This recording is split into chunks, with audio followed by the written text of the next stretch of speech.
Chapter 1591.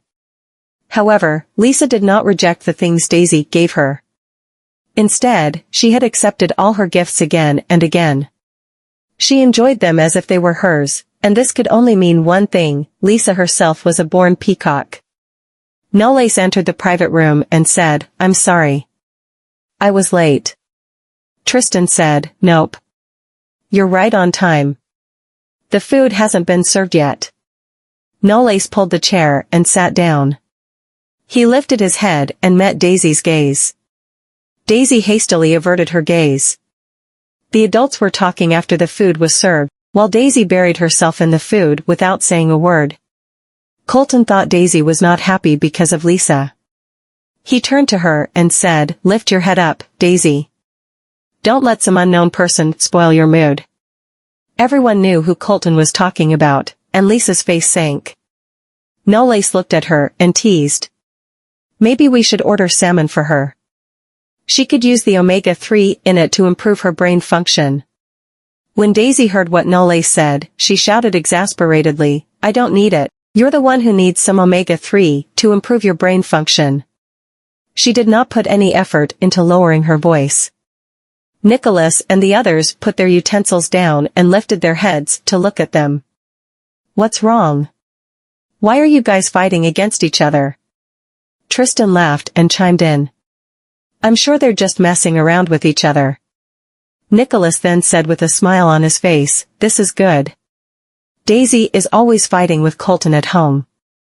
Everyone was talking to each other at the table happily. Lisa tried to mingle, but she couldn't fit in no matter how hard she tried. She lifted her head and looked at Daisy. It seemed to her that everyone was only looking at Daisy.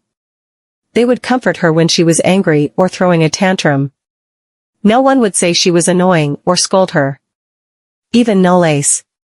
Even though he had lost his memory and did not remember Daisy, he still wanted to be close to her. On the contrary, he treated her like she was his archenemy. Daisy rose to her feet and went to the restroom.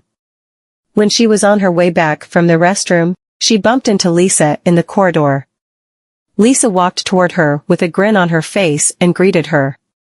"Daisy." Daisy looked at her indifferently and asked, "Why did you come out of there?"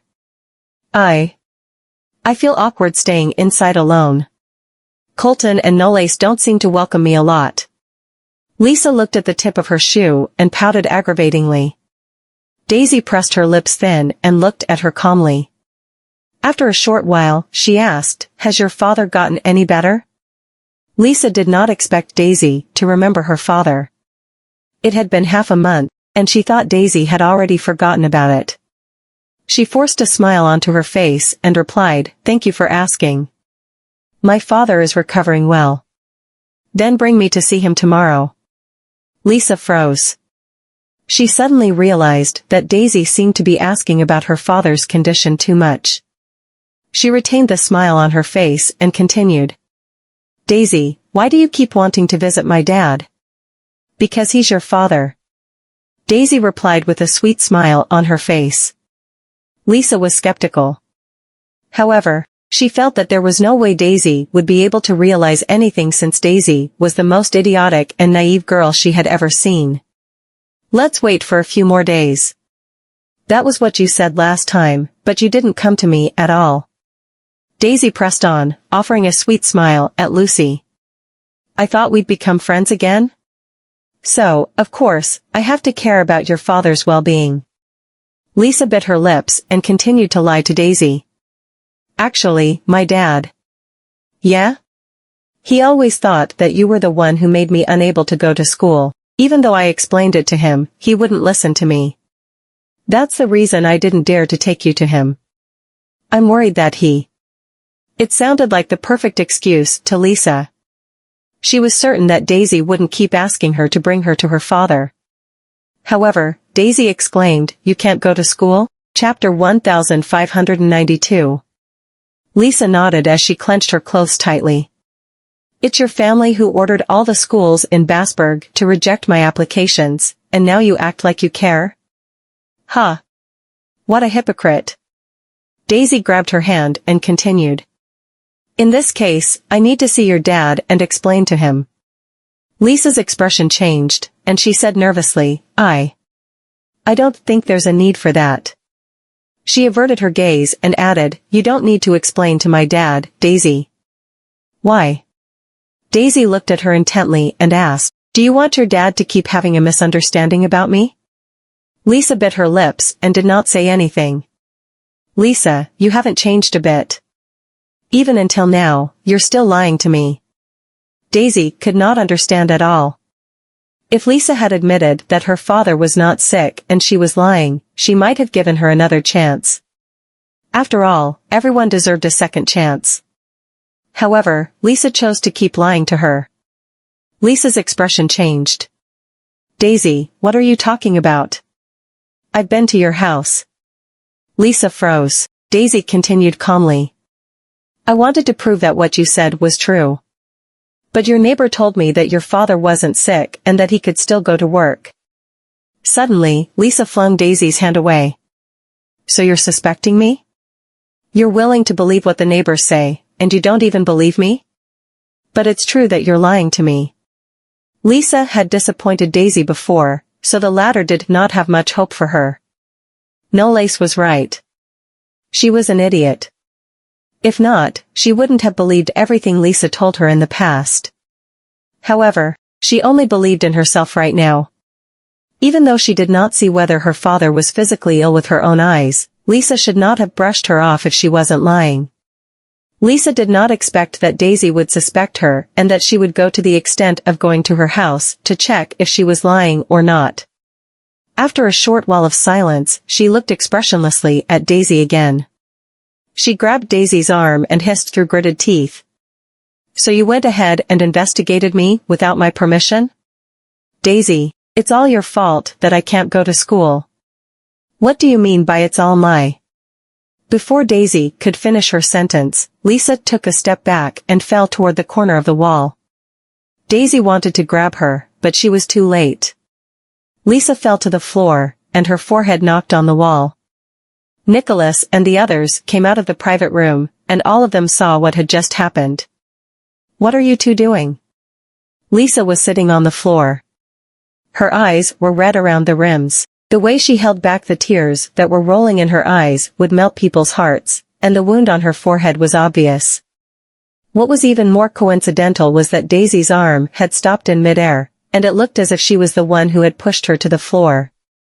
Before this moment, it never crossed Daisy's mind that human nature could be so evil. Grandpa, I didn't push her, said Daisy. Lisa rose to her feet and bowed to them. She took all the responsibility on herself and said, I'm sorry, this isn't Daisy's fault. I wasn't paying attention when I was walking, and I'm sure Daisy didn't do it on purpose. Daisy looked at her in surprise and said, you fell down yourself, and you're pinning it on me? Lisa sobbed. Daisy was naive and no match for Lisa at all. Daisy. Nicholas frowned and said sternly, it seems like we've spoiled you too much. You've learned to pass the bucket to someone else. If you've done something wrong, you have to apologize. I didn't push her down. Daisy shouted with tears rolling in her eyes. Mr. Goldman Sr., please don't be mad at Daisy. She didn't mean it. The more Lisa helped Daisy to explain, the more everyone felt that Daisy was being unreasonable. Chapter 1593. Everyone knew that Daisy was spoiled by her family, while she was a sensible and well-behaved girl. Besides, everyone would only believe the thing that they saw with their own eyes. Nobody cared about the truth at all. Nicholas's face sank, and just when he was about to say something, Tristan chimed in. Maybe they're just playing with each other, and she fell down accidentally. You don't have to say anything. Daisy has been a willful kid, and we've spoiled her too much. It's time to teach her a lesson. Nicholas looked at Daisy and said, hurry up and apologize to Lisa. Daisy did not expect that her grandfather wouldn't believe her. She did not know how to respond, so she shouted, I said it wasn't me. She turned her head around and ran away. Daisy. Nicholas called out to her, but she did not listen. Maisie and the three kids came out when they heard the commotion. Then, Daisy pushed them away and rushed outside with tears in her eyes. Maisie wanted to stop her, but to no avail. Colton and Waylon said, "Mom, we'll look after Daisy." Knowles walked toward Tristan and the others. When he saw the wound on Lisa's forehead, his eyes turned cold. Nicholas thought it was his granddaughter who had pushed Lisa to the floor. He had no other choice but to step in to calm the matter and comfort Lisa. Lisa approached Tristan and said, "I'm sorry, Mr. Knowles. I shouldn't have come with you. Daisy wouldn't have misunderstood me if I hadn't come here." There were two reasons Tristan had brought her here. One was because she had saved his life, and the other was that she knew the kids from the Goldman. He had been under the impression that they were good friends, and he did not expect something like this to happen. "It's okay. I should have asked before bringing you here. You don't have to blame yourself. I'll get the driver to take you to the hospital to get your wound tended." After that, Tristan turned around and left. Lisa followed behind him, and when she passed by Knowles, he whispered in a voice that only the two of them could hear, "Nice move you got there." Lisa felt a chill down her spine and continued to walk forward without turning her head back. Daisy was playing on a swing in the park. She was aggravated and saddened by the feeling of being distrusted for the first time. Waylon walked toward her and squatted in front of her. He lifted her hand to rub her head and said, "What happened, Daisy?" Daisy explained the whole thing to them with a sobbing voice. Colton's expression changed after listening to what Daisy said. "Damn Lisa, does she really think I won't dare to do anything to her after getting the Knowles support? How dare she set Daisy up and cause her to get scolded by Grandpa?" When he turned around and was about to leave, Waylon said, "Colton, don't do anything rash until we have evidence to convince them. If not only will we not be able to help Daisy, but Grandpa might think we're being unreasonable like Daisy." Colton suppressed his anger and said, "I'll go look at the surveillance cameras." Daisy stopped crying and took a deep breath. "Brother, am I really useless?" She couldn't do anything at all. Like today, all she could do was cry in aggravation. Waylon caressed her head and said gently, "Nope. Not at all. For me, you're the best in the world." It was already very late by the time Daisy and her brothers returned to the Goldman mansion. As soon as they stepped into the house, they saw Maisie was talking to Nicholas. Nicholas had a stern expression on his face. Daisy did not say anything and went upstairs directly. Maisie rose to her feet and said, "Dad, I'll go check on her." Nicholas nodded. He knew that his granddaughter was blaming him. However, he was confident that no one would be able to stay calm and have the luxury to look into the truth when they ran into a situation like today. Besides, if he chose to side with his granddaughter when it was her fault, other people might badmouth them when the news got out. Chapter 1594. If he really had misunderstood his granddaughter, he would apologize to her. Maisie knocked on the door. When she pushed the door and went into the room, Daisy was lying on the bed dejectedly. She sat down at the side of the bed and said, "Daisy, I believe you." Daisy got up and said, "But Grandpa doesn't believe me." "Your grandfather doesn't know the whole story, so how can you expect him to believe you?" Maisie caressed her cheek and said, "There are many things in this world that you wouldn't know, especially human nature. You shouldn't harbor ill intentions against others, but you must know how to protect yourself. There is a bottom line for kindness and mercy. Starting from the moment someone bares their fangs at you, you should know that it's the moment you need to fight back and not foolishly expect them to change, understand?" Daisy lowered her head. It was true that she had gone soft on Lisa and hadn't told anyone about it when Lisa lied about her father's illness. After this incident, Daisy realized that Lisa was taking advantage of her kindness and good nature. That was why she had the nerve to keep pulling the same tricks on her repeatedly. When Lisa came out of the neighborhood, a Bentley parked outside the main gate slowly lowered its windows. She was stunned for a moment when she saw it was Maisie. However, she soon regained her composure and walked up to her with a smile. "Mrs. Goldman? What brought you here today?" "Oh yeah, how's Daisy?" "It's all my fault that Mr. Goldman Sr. scolded her last night."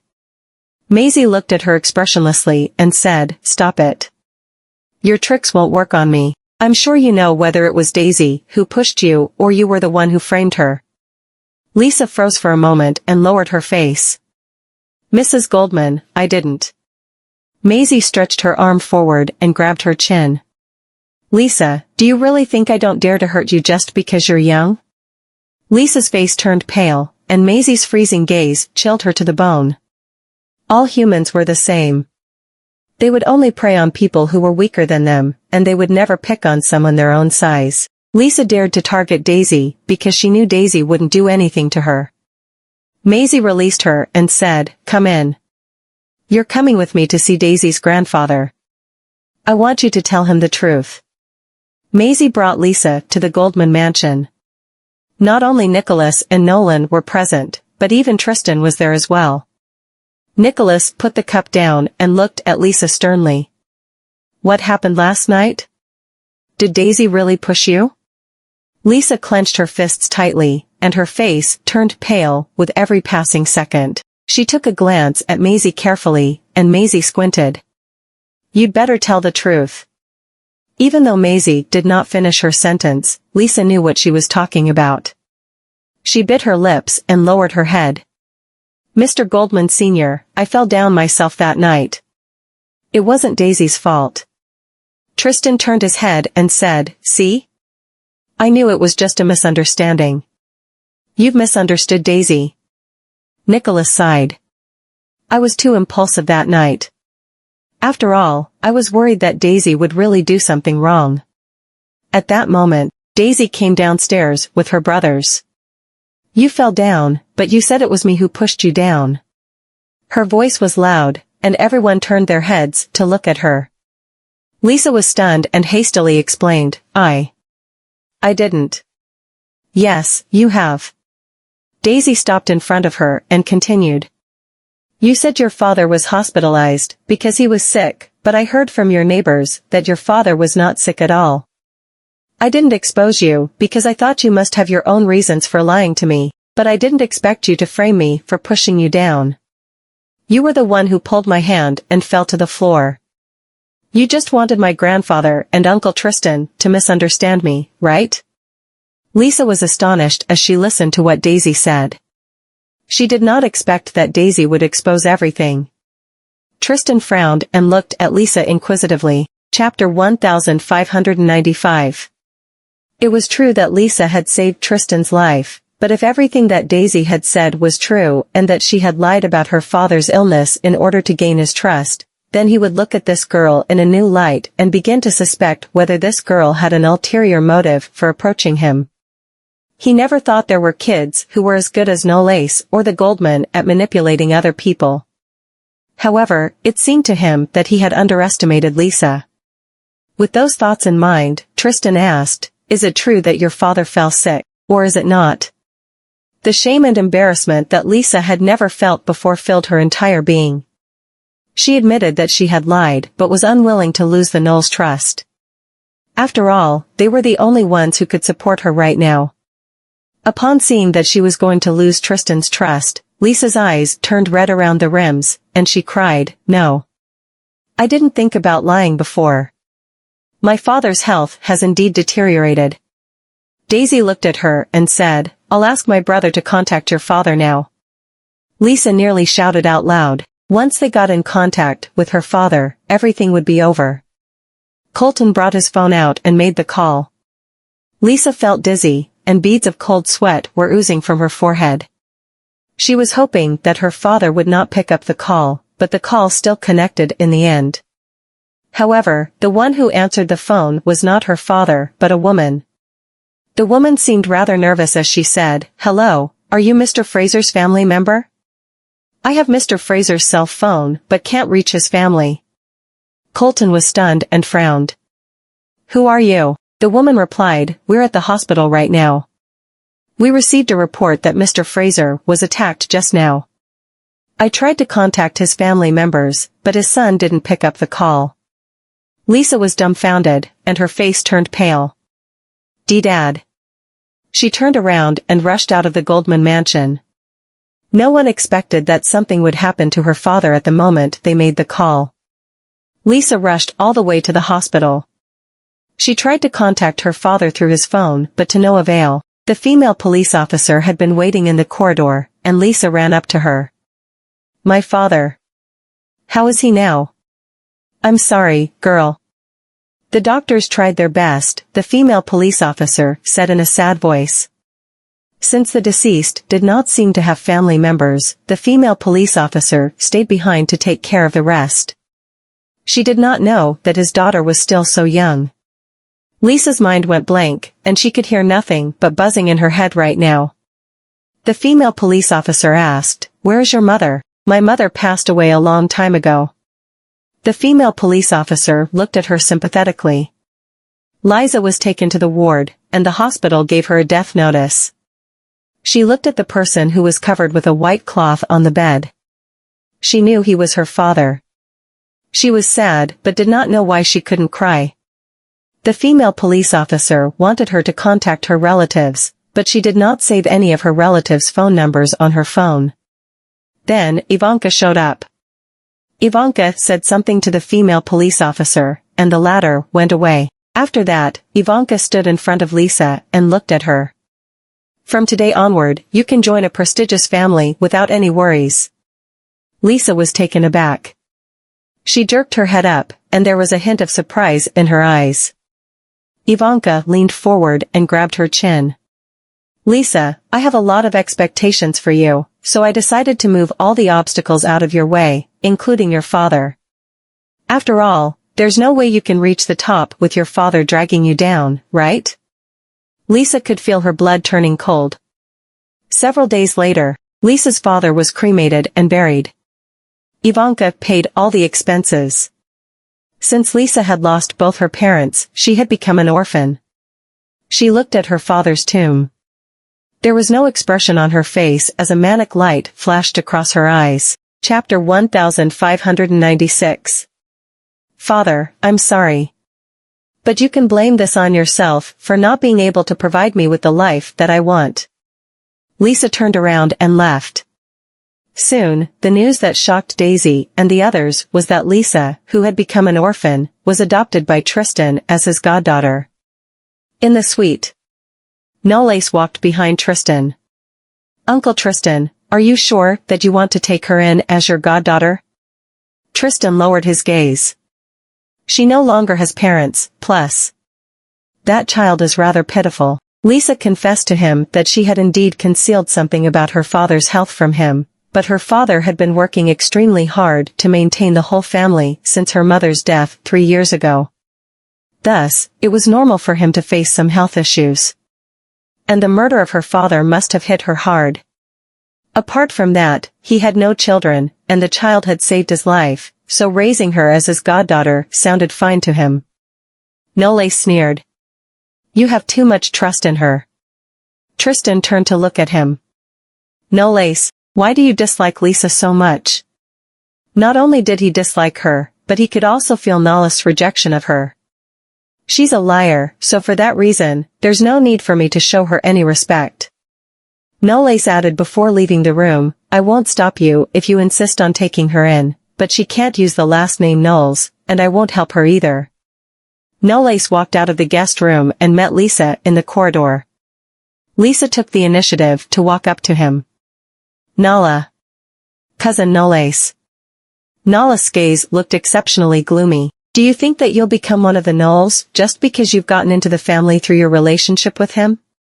The smile on Lisa's face stiffened and froze. "Enjoy everything that you own now while you still can." He turned his head to the side, gave off a sullen sneer, and walked away. Lisa felt waves of chills shooting down her spine. Nala's expression was really terrifying. "It felt like a venomous snake was suffocating me.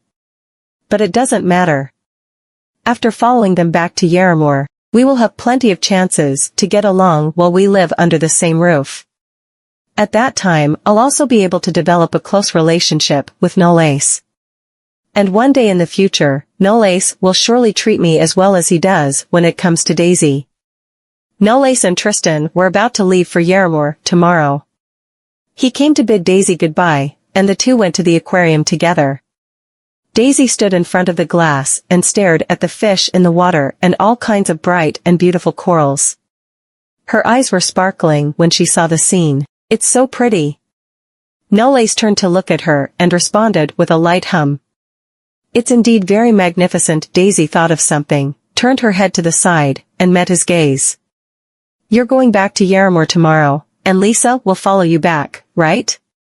Nala's uncle has taken Lisa in as his goddaughter, and it's impossible for him to leave Lisa in Basburg. The incident that happened to Lisa's father was actually out of her anticipation. After all she wanted was to expose Lisa's lies. She did not expect such a thing to happen. Knowles looked at the glass and at their blurry silhouettes reflected on the glass. "This way, she won't get the chance to hurt you ever again." Daisy pouted and did not say a thing. Knowles turned sideways, and his gaze landed on her face. Daisy Vanderbilt. She was a little confused. "What's the matter?" "Although I can't recall my previous memories, it's certainly good to get to know you again." Daisy looked away awkwardly. "What are you talking about?" "It sounds so." Knowles lifted his hand and rubbed the top of her head. "Study hard and fight to get admitted to the Victoria Business College, just like your two brothers." She snorted. "Don't underestimate me. I'll definitely get admitted." He smiled. "Then I look forward to your good news." Chapter 1597. In the blink of an eye, 4 years had passed. At Yarramore, in Victoria College. Daisy had just finished her performance in a stage play. When she went backstage to change her clothes, she saw a bouquet of flowers and a blue gift box on her desk. She walked up to the desk, picked up the flowers, and read the card on it. "Happy birthday." She raised her eyelids and saw the reflection of a person who was leaning against the door in the mirror. "How do you know that it's my birthday today?" Knowles leaned against the door. He had grown up, and his facial features had become more well-defined than before. He also looked more mature, energetic, and handsome. Holding up her promise, Daisy had gotten herself admitted to the Victoria College and majored in drama, theater, and film. Together with Colton, they became alumni with Knowles. Waylon was the only one who did not choose to study at the Victoria College, but studied at the top business college in Staslo. "I dare you to name something that can stop me if I want to know something." He walked toward her, stretched out his hand to remove her hair accessories, and her long black hair dropped like silk. She looked dazzling with her fair, porcelain-like skin, striking appearance, and impeccable figure. She was worthy of being called the Aphrodite of the department by the students of the drama, theater, and film department. He placed his thumb on the corner of her lips and wiped off the lipstick on her lips in a split second. Daisy was stunned for a moment. The dressing room door was pushed open at this time, letting off a loud slam. The two looked toward the door and saw Colton standing outside. His expression dimmed instantly when he saw the scene in front of him. Knowles, are you courting death?" How dare he touch Daisy? Knowles raised his eyebrows. He looked calm, but provocative. Daisy covered her forehead with her palm. After all these years, Colton's attitude toward Knowles hasn't changed a bit. "Colton, why are you here?" "Why? Am I disturbing the two of you?" Colton's tone intensified. This dumb *SS girl is starting to side with others instead of her own brother.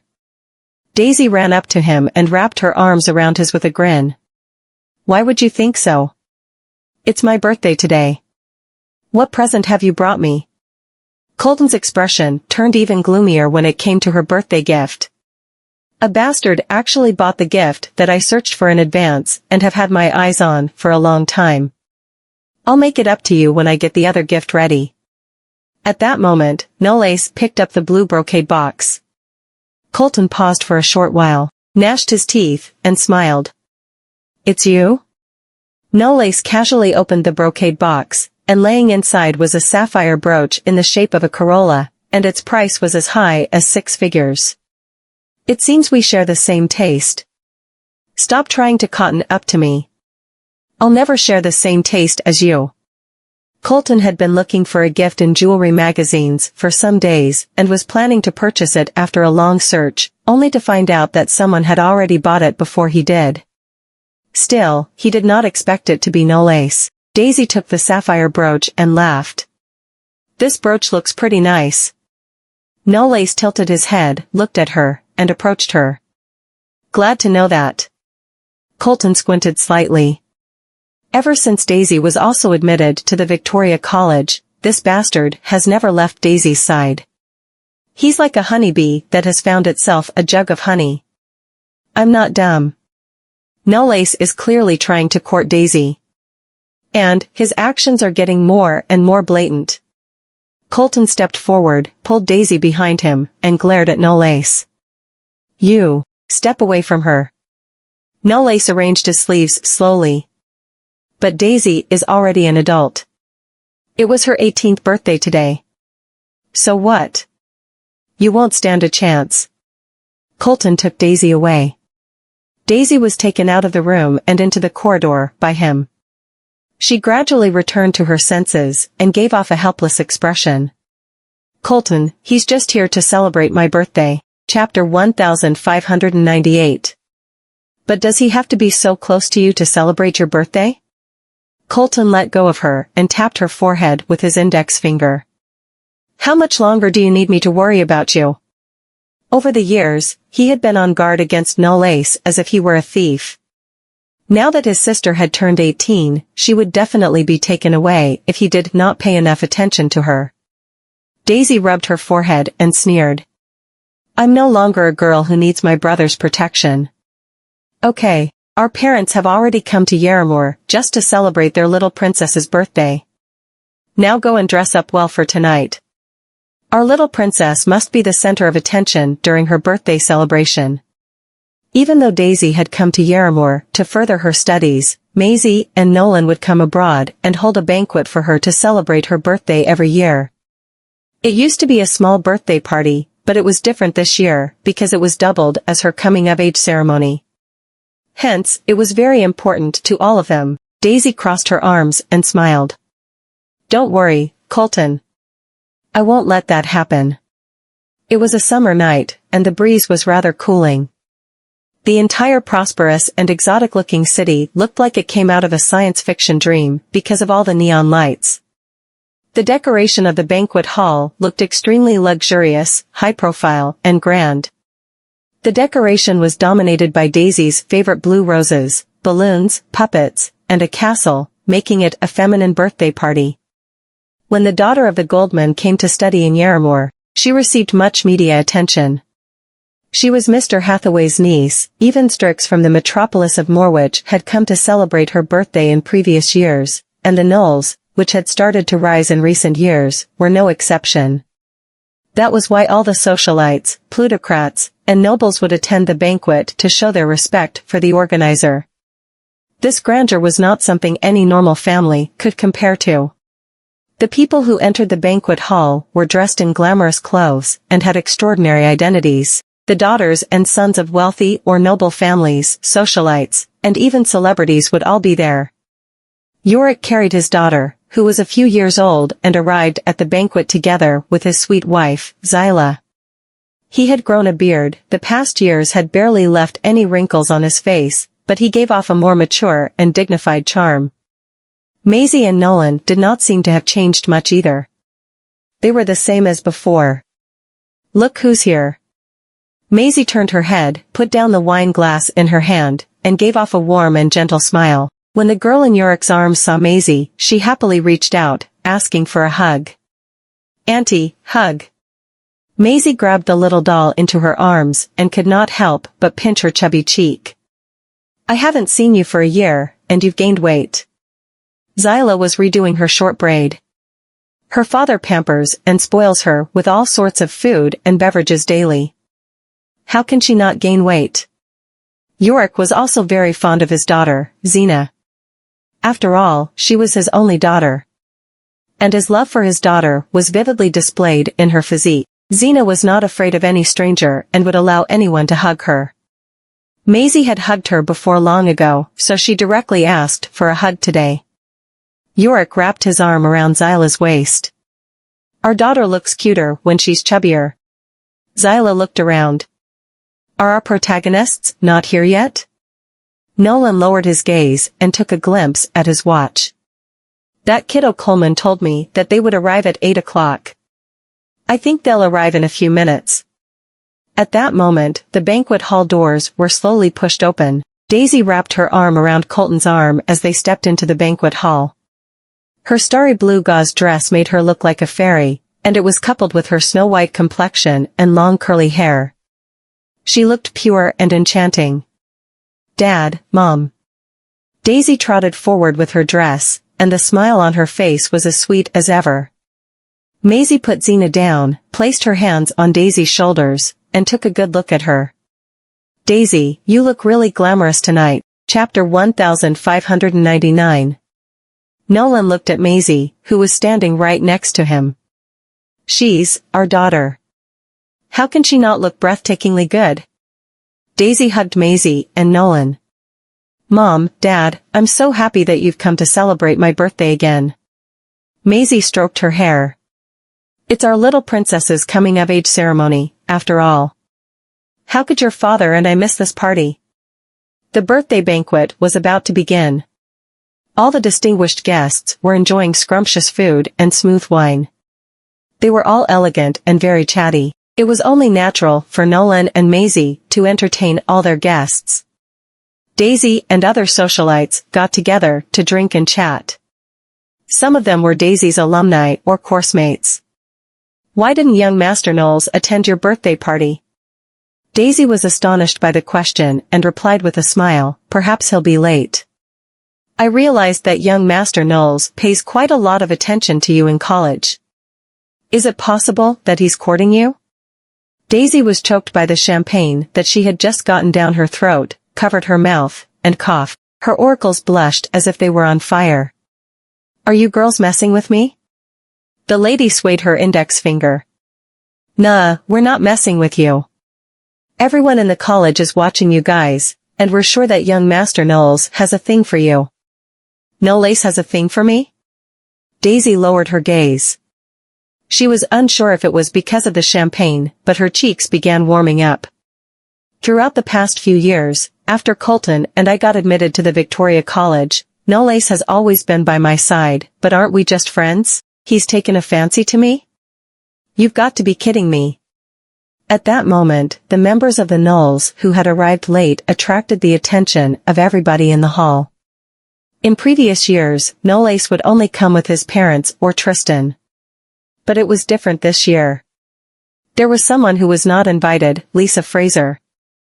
Who's that girl? I heard she's the girl the Knowles took in years ago. But the family doesn't seem to take her very seriously. They haven't even agreed to let her change her last name. Everyone else was whispering. To put it bluntly, this goddaughter that the Knowles adopted had almost nothing to do with the Knowles. How did someone who's still using a foreign last name get herself into the Knowles family tree? The Knowles rarely bring this lady to any banquet, but for some reason, they brought her along today. Lisa was also wearing a highly customized evening gown. The Knowles must have been the one who prepared it for her. It could make her look decent so that she would not embarrass the Knowles. Alas, Lisa's inherent inferiority could not be changed with just a dress. Even though she was gorgeously dressed, she was destined to be unable to become a princess. She walked by Tristan's side carefully, trying to reduce her presence as much as possible.